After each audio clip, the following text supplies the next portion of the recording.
பர்திமேயு சுவிசேஷ ஊழியங்கள் வழங்கும் நற்செய்தி நேரம். தேவ செய்தி பாஸ்டர் ஆர். அகஸ்டின். இந்த நாளில் உங்களை மறுபடியும் எப்போதும் போல சந்திக்கவும், தேவனுடைய வார்த்தையை ஒவ்வொரு நாளும் சொல்லவும் ஆண்டவர் கொடுத்திருக்கிற நல்ல சுகத்திற்காய், பலத்திற்காய், அது மட்டுமல்ல நல்ல வார்த்தைகளுக்காய் நன்றி செலுத்துகிறேன். அது மட்டுமல்ல, எத்தனையோ பேர் இந்த நிகழ்ச்சியை பார்த்து பல கருத்துக்களை சொல்றீங்க. நல்ல கருத்துக்களை கட்டாயம் செய்வோம். சில சொல்றீங்க வசனத்தையும் கூட கொஞ்சம் அப்படியே திரையில போட்டீங்கன்னா நல்லா இருக்கும். அரை மணி நேரம் ப்ரோக்ராம், அதில் என்ன செய்யக்கூடுமோ அதை செய்து கொண்டு வருகிறோம். இருந்தாலும் நீங்கள் சொல்லுகிற கருத்துக்களையும் மனதில் வைத்துக் கொள்ளும். இந்த நாளில் உங்களோடு நான் பேச ஜெபித்து காத்திருந்த போது, இந்த நாட்கள் கிறிஸ்மஸ் நாட்கள், எங்கு பார்த்தாலும் ஒரே பாடல் பவனிகளும் கிறிஸ்மஸ் கொண்டாட்டங்களும் களைகட்டி இருக்கிற நாட்கள். அதனால உங்க வீட்டிலையும் அந்த பிரசன்னம் இருக்க வேண்டும் என்று நான் விரும்புகிறவன். இந்த நாளிலே இந்த உலகத்தில் இயேசு எதற்கு வந்தார் என்று போன வாரத்தில் 6 செய்தி உங்களுக்கு பேசினேன். இயேசு ஏன் வந்தார் இந்த பூமிக்கு? ஒரு மதத்தை ஸ்தாபிக்க அல்ல, மதத்தின் தலைவராகவும் அல்ல. பின்ன ஏன் இந்த பூமிக்கு வர வேண்டும் என்று சொல்லி அவருடைய காரியங்களை, பல காரியத்தை உங்களுக்கு சொன்னேன். இன்றைக்கு இயேசு இந்த பூமிக்கு ஏன் வந்தார் என்பதை குறித்து இன்னொரு காரியத்தை நாம் தியானிக்க போகிறோம். உங்களுடைய வேதாகமம் எங்கே இருந்தாலும் சரி, தயவு செய்து கையில் தேடி எடுத்துக்கோங்க. எதுக்குயா? நீங்கள் நல்லா படிச்சிருப்பீங்க. நான் சொல்றது சரியா இருக்கா? ஏதோ கண்ண மூடிட்டு சொல்றாரு, கையில் ஒன்றும் இல்லாமல் சொல்றாரு, சரியா இருக்கான்னு பார்க்குறக்காவது உங்கள் வேத புஸ்தகத்தை எடுத்து ஒரு வசனத்தை திருப்புங்க. யோவான் எழுதின சுவிசேஷம் 9வது அதிகாரத்திலே 39வது வசனத்தை மறுபடியும் சொல்றேன். யோவான் 9:39. இந்த வசனத்தை எல்லாரும் கையில தேடி எடுப்பீங்களா? அப்படி எடுக்கிற வரைக்கும் காண போன்றோம் இயேசு பாலனை, காண போன்றோம் இயேசு பாலனை, இனி காத்திருக்க நேரமில்லை நீயும் பாராயோ, இனி காத்திருக்க நேரமில்லை நீயும் பாராயோ.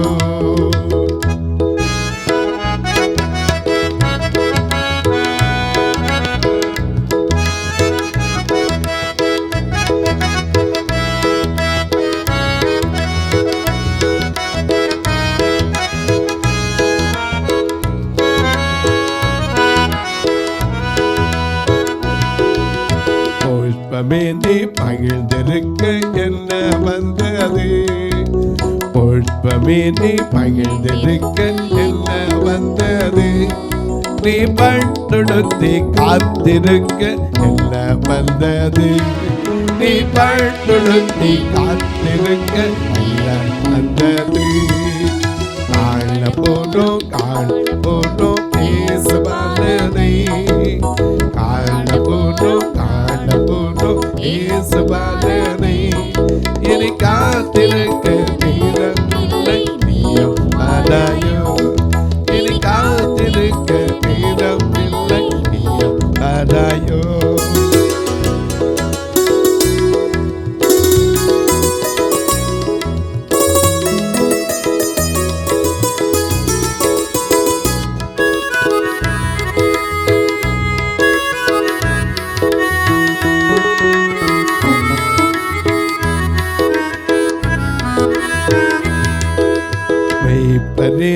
எங்கே போனாய் மந்தையை விட்டு, மெய்ப்பனே நீ எங்கே போனாய் மந்தையை விட்டு, நீ மெழுகுவர்த்தி கையில் கொண்டு நீ வீரப்பட்டு, நீ மெழுகுவர்த்தி கையில் கொண்டு நீ வீரப்பட்டு, காண போன்றோம் காணப்படும் இயேசுபாலனை, காணப்படும் இயேசுபாலனை, இனி காத்திருக்க நேரமில்லை நீயோ வராயோ, இனி காத்திருக்க நேரமில்லை நீயோ வராயோ.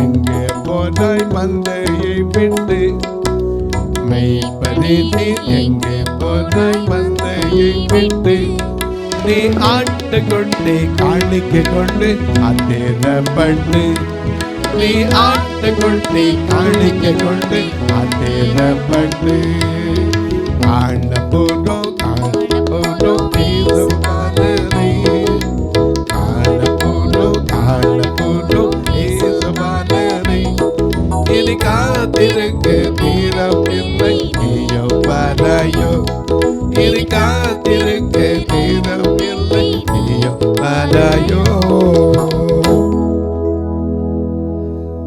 எல்லாம் எடுத்துருப்பீங்க. அன்னைக்கு இயேசுவை காண்றதுக்கு போனாங்க. ஆனால் இயேசு எதற்கு வந்தார்?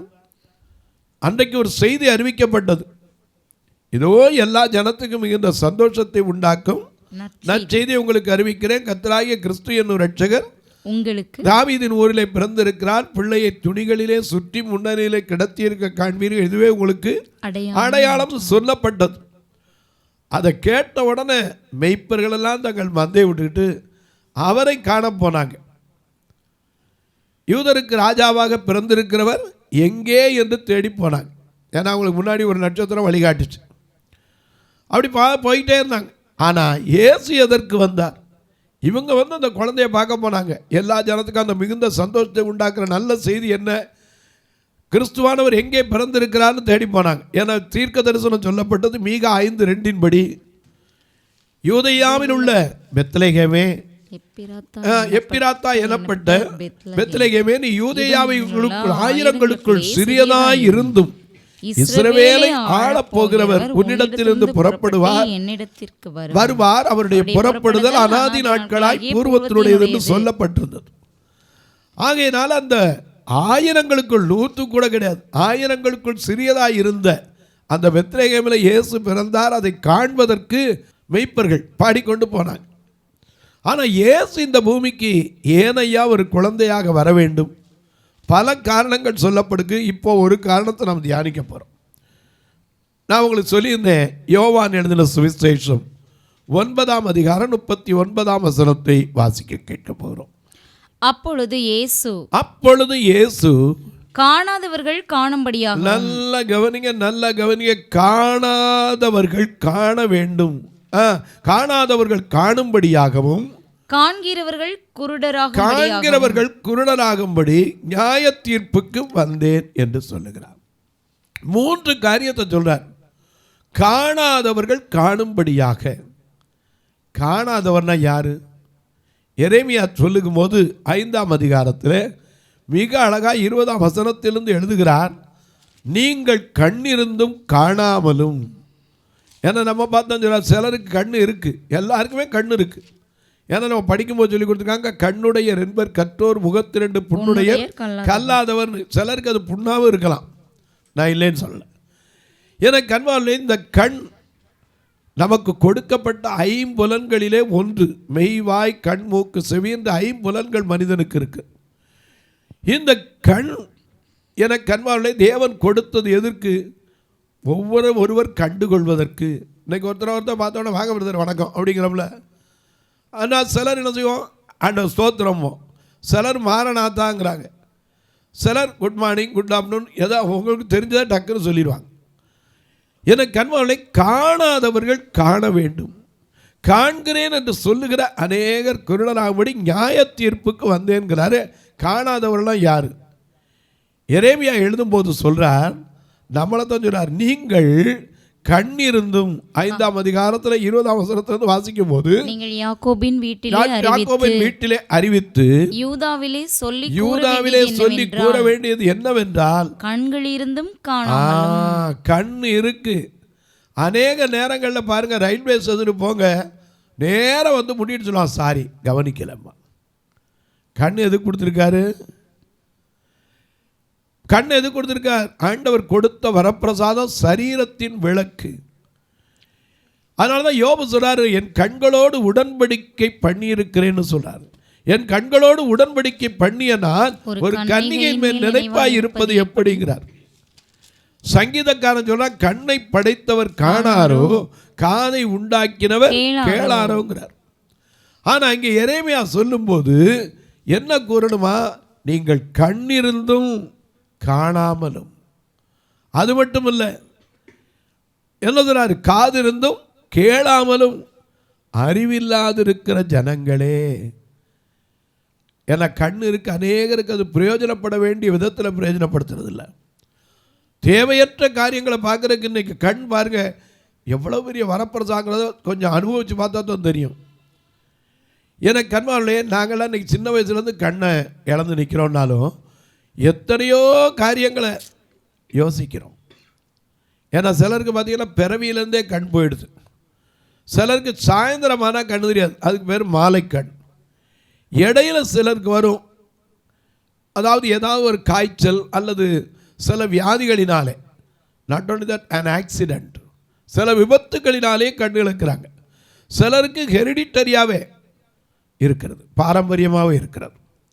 ஆனால் இந்த கண் இல்லாவிட்டால் மனித வாழ்க்கையில் எந்த கிராமத்தில் போய் கேட்டான்னு சொல்லுவாங்க, கையில்லாட்டா பொழைச்சிடலாம், கால்லாட்டா கூட பொழைச்சிடலாம், வாயில்லாட்டா கூட பொழைச்சிடலாம், ஆனால் கண்ணுலேனா என்ன செய்யறது? எனக்கு கண்பார்களே, கண்களை தேவன் கொடுத்திருக்கிறார். எதற்கு கொடுத்திருக்கிறார்? நாம பாடுறோம், என்ன பாடுறோம்? உன் அழகான கண்கள் என்னை கண்டதாலே முடிந்ததென்று நினைத்த நான் உயிர் வாழ்கின்றேன். அழகான கண்கள் என்னை கண்டதாலே முடிந்ததென்று நினைத்ததான் உயிர் வாழ்கின்றேன். யாரும் அறியாத என்னை நன்றாயிருந்து, யாரும் அறியாத என்னை நன்றாயிருந்து தேடி வந்த நல்ல மேய்ப்பரே. யாரும் அறியாத என்னை நன்றாயிருந்து தேடி வந்த நல்ல மேய்ப்பரே. உன் அழகான கண்கள் என்னை கண்டதாலே முடிந்ததென்று நினைத்ததான் உயிர் வாழ்கின்றேன்.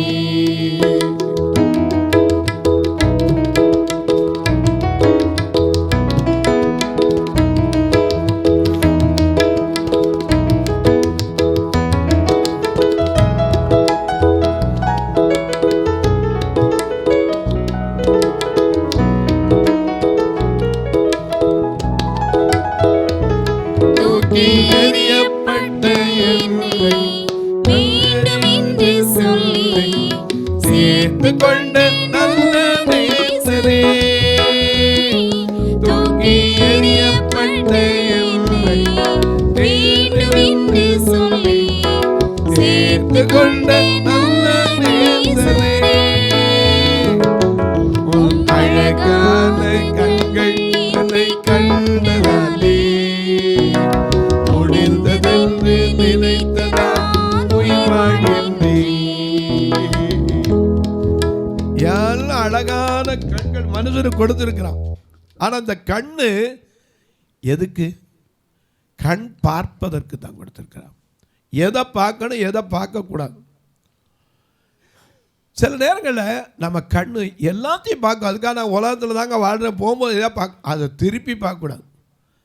காணாதவர்கள் காண வேண்டும் ஐயா.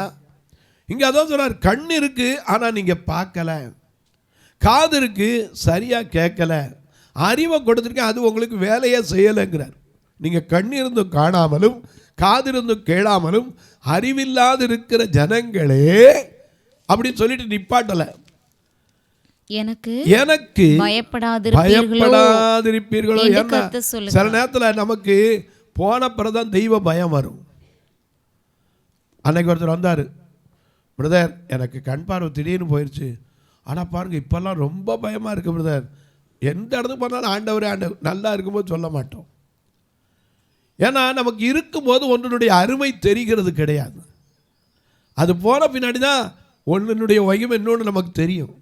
இந்த கண் இருக்குது, ஆனால் அநேக நேரம் நாம் கவனிக்கிறதுல நல்லதில் பிரயோஜனப்படுத்துறதும் கிடையாது. தேவையற்றதெல்லாம் போய் பார்க்குது. இன்றைக்கி நிறைய பேர் பாருங்கள் ஃபோன்லேயே பார்த்து பார்த்து கடைசியில் கண் பார்வை மங்கி போயிடுது. முழு நேரம் ஃபோனே டிஸ்பிளே பார்த்துக்கிட்டே இருந்து கடைசியில் கண்ணு தெரியாமல் போயிடுது. கேட்டால் சொல்ல கண்ணாடி ஓட்ட தான் தெரியுதுங்கிறான். கண் இருக்குது, ஆனால் காண வேண்டியதை காணலை. காது இருக்குது, கேட்க வேண்டியதை கேட்கலை. அறிவு இருக்குது, அது எப்படி நடக்கணும் நமக்கு தெரியல. அறிவில்லாது இருக்கிற ஜனங்களே எனக்கு முன்பாக, ஆண்டவர் சொல்றார், எனக்கு முன்பாக பயப்படாது இருப்பீர்களோ என்று கர்த்தர் சொல்லுகிறார். அலைகள் மோதி அடித்தாலும், நல்ல கவனிங்க, நம்ம கண்ணிட்ட பார்க்கிறோம், அலைகள் பார்க்கிறோம். அலைகள் என்ன செய்யுது? அப்படியே மாறி மாறி மாறி கடல் அலைகள் அப்படியே வந்து போய்கிட்டே இருக்கு. இந்த அலைகள் மோதி அடிக்குது. ஆனால் அந்த அலைகளை மோதி அடித்தாலும் கரையை தாண்டி கொஞ்சமாவது போகுதா? இதுக்கு இன்னைக்கு நாம் சொல்கிறோம், கடல் மணல் அரிப்பை தடுக்கிறதுக்கு என்னென்னமோ கட்டணும்லாம் திட்டம் போடுறாங்க. ஆனால் ஆண்டவருடைய திட்டம் என்னது?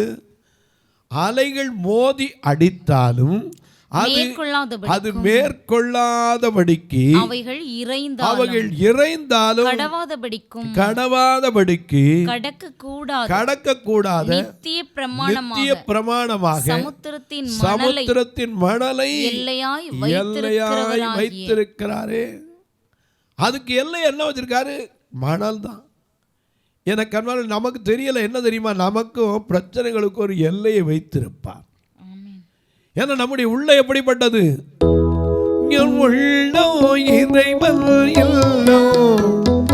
உயிரும் அவரில் வடிவோ, உள்ளோ இறைவன் இல்லோ, என் உயிரும் அவரில் வடிவோ, வாழுகின்ற இந்த வாழ்க்கையிலும் என் தேவனவன் இன்னும் எனக்கு துணை. என் கொக்குரலை அவர் கேட்டவுடன் நம் துன்பங்களை வந்து தாங்குபவர். தமிழ நெஞ்சுக்குள்ளே இயேசு வருவார், பாசமுடன் பாவங்களை மன்னித்திடுவார். நேசமுள்ள நெஞ்சுக்குள்ளே இயேசு வருவார், பாசமுடன் பாவங்களை மன்னித்திடுவார். அரபிக்கடல் பற்றினாலும் இயேசு அன்பு கடல் வற்றாதம்மா. பசுபிக்கடல் பற்றினாலும் இயேசு பாசக்கடல் வற்றாதம்மா.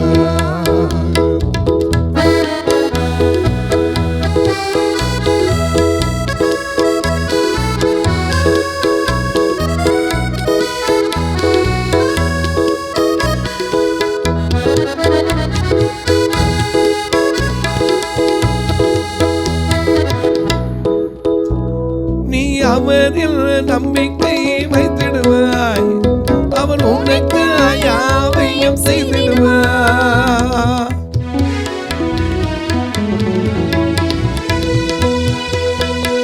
நீ அவரில் நம்பிக்கை வைத்திடுவாய், அவர் உனக்கு யாவையும் செய்திடுவார். கர்த்தருக்குள் மன மகிழ்ச்சிக்குள் உன் வேண்டுதலை கேட்டிடுவார். தூங்குதலை அவர் கேட்டவுடன் நம் துன்பங்களை வந்து தாங்கிடுவார். நேசமுள்ள நெஞ்சுக்குள்ளே இயேசு வருவார், பாசமுடன் பாவங்களை மன்னித்திடுவார். நேசமுள்ள நெஞ்சுக்குள்ளே இயேசு வருவார், பாசமுடன் பாவங்களை மன்னித்திடுவார். அரபிக்கடல் பற்றினாலும் இயேசு அன்பு கடல் வற்றாதம்மா. பசுபிக்கடல் பற்றினாலும் இயேசு பாசக்கடல் வற்றாதம்மா. நேசமுள்ள நெஞ்சுக்குள்ளே இயேசு வருவார். பாசமுள்ள பாவங்களை மன்னித்திடுவார். நேசமுள்ள நெஞ்சுக்குள்ளே இயேசு வருவார். பாசமுள்ள பாவங்களை மன்னித்திடுவார். அரபிக்கடல் வற்றினாலும் இயேசு அன்பு கடல் வற்றாதம்மா. பசுமைக்கடல் வற்றினாலும் இயேசு பாசக்கடல் வற்றாதம்மா. கடல்ல அலைகள் ஓஞ்சிருக்கா? ஒரு நாள் ஓயாது. எனக்கு கண்பாளே, அதனாலதான் மார்க்கு 4:38 இயேசு கப்பலுடைய பின்னணியத்தில் இருக்கிறார். அப்படி பின்னணியத்தில் கொஞ்சம் தலையணை வச்சு கொஞ்சம் இழப்பாருனா, கடல்லாம் தன்னை சிருஷ்டித்தவர் வந்திருக்கிறத பார்த்து ஆக்ரோஷமாக அப்படி காற்று அடித்தது, அலைகள் கொந்தளித்தது. ஏன்னா தன்னை சிருஷ்டித்தவர் வந்திருக்கிறான்னு மகிழ்ச்சியை தெரிவித்தது. சீசர்களுக்கு அது விளங்கலை. ஐயரே நாங்கள் மடிந்து போகிறோம், கவலை இல்லையாண்ணா. அவர் எந்திரிச்சார், கடலையும் காற்றையும் பார்த்து ஒரே ஒரு வார்த்தை சொன்னார், இறையாதே அமைதலாயிரு. அதுக்கு மேலே ஒரு சத்தம் அல்ல.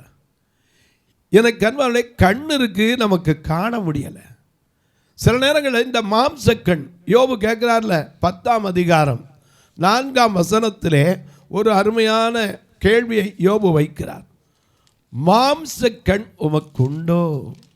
10ஆம் அதிகாரம் 4ஆம் வசனத்தை பாருங்க. மிக அழகா நமக்கு ஏற்கனவே சில நேரங்களில் வேத வசனம் அப்படி நம்மளை பார்த்து கேள்வி கேட்கும். மாம்ச கண்கள் உமக்கு உண்டோ? மாமிச கண்கள் உமக்கு உண்டோ? மனுஷன் பார்க்கிற விதமாய் பார்க்கிறியோ? எனக்கு அன்பாலே, மாம்ச கண்கள் பார்க்கிற விதமா பார்க்கறதுல பார்க்க கூடாத விதத்தையும் பார்க்குது. ஏன்னா இந்த கண்களை படைத்தவர் நம்ம பார்த்து சொல்றாரு, காணாதவர்கள் காண வேண்டும். அதுக்கு தாப்பா வந்தேன், எல்லாம் தெரியும் சொல்லானே. அவன் குருடரான நியாய தீர்ப்புக்கு வந்தேன்னார். எனக்கு கண்மாருடைய நாம நினைச்சோன்னா குருடர்னோன்னா கண் இழந்தவங்கள நினைச்சிடக்கூடாது. அவர்கள் கண் இழந்தது தேவன் தான் உண்டாக்கினார். யாத்திராகமம் 4ஆம் அதிகாரம் 11ஆம் வசனத்தின்படி மோசேக்கு கர்த்தர் சொல்றார். என்ன சொல்றாரு? அவன் பல காரணத்தை சொல்றான். கம்ப கீழே ஓட்டு அற்புதத்தை காமிச்சாரு, அது பாம்பாச்சு, திரும்ப கோலாச்சு. கையை மடியில் ஓட்டு எடுக்க சொன்னார், அந்த கரையெல்லாம் போச்சு. திரும்ப தண்ணீரை மொண்டு தரையில் ஊற்ற சொன்னார். இத்தனை சொன்ன பிறகு அவன் சொல்றான், நான் திக்குவாயன், மந்த புத்திக்காரன், என்னை யாரும் நம்ப மாட்டாங்க, என் வார்த்தைக்கு யாரும் என்ன செய்ய மாட்டாங்க, செவி கொடுக்க மாட்டாங்க. கர்த்தர் உனக்கு தரிசனமே ஆகலன்னு தான் சொல்லுவாங்கன்னா. அப்பொழுது கர்த்தர் அவனை நோக்கி 11ஆம் வசனம், அவனை நோக்கி வாயை உண்டாக்கினவர் யார்? ஊமையனையும் செவிடனையும் பார்வை உள்ளவனையும் உண்டாக்கினவர் யார்? கர்த்தராகிய நான் அல்லவோ? இந்த பார்வை இல்லாத ஒரு நிலையில் இருக்கவங்கள ஆண்டவர் தான் படைச்சார். ஆனால் கண் இருந்தும் பார்க்காத மக்கள் உண்டு. இன்னைக்கு எத்தனை நேரங்களை சொல்கிறோம், போய் விழுந்த பிறகு தான் சொல்லி கவனிக்காமல் வந்துட்டேன் சொல்லுவோம். வேமா வந்தேன்னா பார்க்கல. சில நேரம் வெயிலில் வந்துட்டு வந்தால் கூட அந்த பார்வை மறைச்சிரும். கண்ணிருந்து காணாமலும் காதிருந்து கேளாமலும் அறிவும் இல்லாத இருக்கிற ஜனங்களே, ஒன்றை தெரிஞ்சுக்கங்க, அலைகள் மோதி அடித்தாலும் அது இறைந்தாலும் அதற்கு கடக்கக்கூடாத ஒரு எல்லையை வைத்திருக்கிறவர் நம்முடைய வாழ்க்கையில் பிரச்சனைகளுக்கு ஒரு எல்லை வைத்திருக்கிறார். அதுக்கு மேலே அது வராது. யோபு 38:11 படி இம்மட்டு வா மிஞ்சினி வராதே, அதுக்கு ஒரு எல்லையை வச்சிருக்கார். நமக்கு அது தெரியல. பிரச்சனை வந்தோடனே ஐயோ பிரதர் ரொம்ப பிரச்சனையாக இருக்குது, ரொம்ப பிரச்சனையாக இருக்குது. ஐயா, மனித வாழ்க்கை என்பது வண்டி சக்கர மாதிரி, மேடு வரும் பள்ளங்கள் வரும். இதை தாண்டி ஓடுவதற்கு தேவனுடைய கரத்தை பிடித்து கொள்ள வேண்டும். தொலைக்காட்சியில் பார்க்கிற என் அன்பு மக்களே, இந்த நிகழ்ச்சியை நாள்தோறும் பார்க்குறீங்க, கேட்குறீங்க, பரவசம் அடைகிறீங்களே, ரொம்ப நல்லது. கேட்குறதோடு விட்டுறாமல் ஒரு வார்த்தை ஜெபம் பண்ணுறீங்களா? இது தொடர்ந்து வரணும். அதற்கான தேவைகள் சந்திக்கப்படணும். ஒவ்வொரு நாளும் எனக்கு கண்மானவர்களே 5000 ஸ்பெண்ட் பண்ணணும், ரெக்கார்டிங்கை சேர்த்து. அதோட கூட தான் வருது. எனக்கு கண்மானவர்கள் நீங்களும் உங்களுடைய ஜெபங்களில் வைங்க. 31 நாள் இருக்குது, 30 நாள் இருக்குது. அது மட்டும் இல்லை, எங்களுடைய ஆலயம் 2 கண்ணு தெரியாத மக்கள், ஒருத்தருக்கும் பார்வையில்லாத மக்கள் இன்றைக்கி குடும்பமாக வந்து உட்கார்ற இடம். கணவன் மனைவி போய் பார்த்தீங்கன்னா வீட்டில் 2 பேரும் கண்ணு தெரியாமல் இருப்பாங்க. ஆனால் அவங்க வாட்டில் தைரியமாக சமையல் பண்ணுவாங்க, நல்லா பண்ணுவாங்க. சிலர்லாம் கேட்குறீங்க, கண்ணு தெரியாட்டா எப்படி சமையல் பண்ணுவாங்க, இவங்களுக்கெல்லாம் எப்படி பிரதர்? வந்து பாருங்கள், ஒரு நாள் அவங்க வீட்டுக்கு கூட்டிகிட்டு போகிறேன். அவங்க வச்ச இடத்துல கரெக்டாக நம்ம மாற்றி வைக்காமல் இருந்தால் அவங்க வாட்டில் எல்லா வேலையும் பார்ப்பாங்க. அவங்க கண் இருந்தவங்க மாதிரி நடப்பாங்க. கரெக்டாக அந்த வச்ச இடம் நம்ம மாற்றி வச்சா தான் அவங்களுக்கு தெரியாமல் போயிடும். எனக்கு அன்பானவர்களே, இந்த நிகழ்ச்சியை பார்த்துட்டு ஒருவேளை நீங்கள் நினைக்கலாம், நானும் உதவி செய்யணும்னா எப்படி செய்கிறது? இதில் 2 ஃபோன் நம்பர் வரும். இது வழியாக ஜிபே உண்டு, ஃபோன்பே உண்டு. உங்கள் ஜபக்காரி ஏதாவது இருந்தால் காலை 10 மணிலேருந்து 5 மணி வரைக்குள்ளே சொல்லலாம். இந்த கிறிஸ்மஸ் நாட்களில் திருநெல்வேலியில் 27ஆம் தேதி கிறிஸ்மஸ் மரவிழா உண்டு. நீங்கள் வந்து கலந்து கொள்ளலாம். மதுரையில் 25ஆம் தேதி காலையில் ஆராதனை உண்டு. நீங்கள் கலந்து கொள்ளலாம். அது மட்டுமல்ல, புது வருஷ ஆராதனை கூட இரவில் நள்ளிரவு ஆராதனை இரவு 10 மணிலேருந்து 2 மணி வரைக்கும் நடைபெறும். நீங்கள் வந்து கலந்து கொள்ளலாம். உங்கள் ஜபக்காரி எது இருந்தாலும் சொல்லலாம். இப்போவும் உங்களுக்காக ஜெபிக்கட்டுமா? நல்ல பிதாவே, நன்றியோடு துதிக்கிறோம் சுவாமி. இந்த மன மகிழ்ச்சியான நல்ல நாளிலே ஒவ்வொருவரும் கண்ணிருந்து காணாமலும் காதிருந்து கேளாமலும் நாங்கள் ஒருவேளை கவனமெல்லாம் வந்திருக்கலாம். ஆனால் நீர் கண்ணை படைத்தவர், காண்கிற தேவன், காதை உண்டாக்கினவர், கேட்கிற தேவன். ஒவ்வொருடைய கண்ணீர் மாற, கவலை மாற, அவருடைய வேதனைகளை கேட்ட தேவன், அவருடைய துக்கங்களை துன்பங்களை அறிந்தவர். வரப்போகிற இந்த புதிய ஆண்டிலே துன்பத்தை கண்ட நாட்களுக்கு சரி கட்டுதலை காணும்படி கர்த்தர் ஒவ்வொரு குடும்பத்திலும் கண்ணீர் கவலைகள் மாற, வியாதிகள் மறைய, வேதனைகள் விலக உதவி செய்யும். பிறந்த நாள் திருமண நாளை நினைவு கூறுகிற மக்களுக்காய் ஜெபிக்கிறேன். தங்களுக்கு அன்பானுடைய வியாதி படுக்கையில் வைத்துக்கொண்டு மனவேதனையோடு இருக்கிற மக்களுக்காய் ஜெபிக்கிறேன். பிள்ளைகளை வைத்துக்கொண்டு ஐயோ எனக்கு இருக்கிற பொருளாதாரத்தில் இந்த மகளை எப்படி நான் வாழ வைப்பேன், இந்த மகனை எப்படி வாழ வைப்பேன் என்று கண்ணீரோடு இருக்கிற மக்களுக்காய் ஜெபிக்கிறேன். நல்ல வேலை இருந்து பல ஆண்டுகளாக சம்பளம் வராமல் இன்றைக்கு வேலையில் இருக்கிற மக்களுக்காய் ஜெபிக்கிறேன். ஒவ்வொருவருடைய கவலைகள் மாறட்டும், கண்ணீர் மாறட்டும். இந்த புதிய வருஷத்தில் நினைப்பதை விட, வெண்ணுவதை விட, எதிர்பார்ப்பதை விட அதிகமான நன்மைகளை கர்த்தர் கொடுக்க போவதற்காய் ஸ்தோத்திரம். வானத்திற்கும் பூமிக்கும் சகல அதிகாரம் கொண்ட இயேசு கிறிஸ்துவின் ஈடு இணையற்ற வல்லமையுடைய நாமத்தில் ஜெபிக்கிறேன் நல்ல பிதாவே, ஆமென். சபை ஆராதனை ஞாயிறு காலை 10 மணி முதல் 12 மணி வரை. இடம் பர்திமேயு சுவிசேஷ ஆலயம், அன்னை சத்யா நகர், இளமனூர் அஞ்சல், சக்கிமங்கலம் வழி, மதுரை மாவட்டம். பின்கோட் 625201 மற்றும் பர்திமேயு சுவிசேஷ ஜெப வீடு, flat number 107, Eden garden, Muthur, Tirunelveli. Pincode 627011. சிறப்பு உபவாச கூட்டம் ஒவ்வொரு மாதமும் 2வது சனிக்கிழமை காலை 10 மணி முதல் 1 மணி வரை நாகர்கோவில் YMCA ஹாலில் வைத்து நடைபெறுகிறது. மற்றும் ஒவ்வொரு மாதமும் 4வது சனிக்கிழமை காலை 10 மணி முதல் 1 மணி வரை திருநெல்வேலி புதிய பேருந்து நிலையம் அருகில் உள்ள கிரேஸ் ஹாலில் வைத்து நடைபெறுகிறது.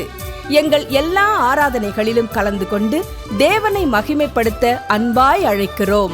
உங்கள் உதாரத்துவமான காணிக்கைகளினால் இவ்வூழியத்தை தாங்க விரும்பினால் R. Augustine, account number 5021364331, IFSC code IDIB 000B066, Indian bank, BP குளம், மதுரை.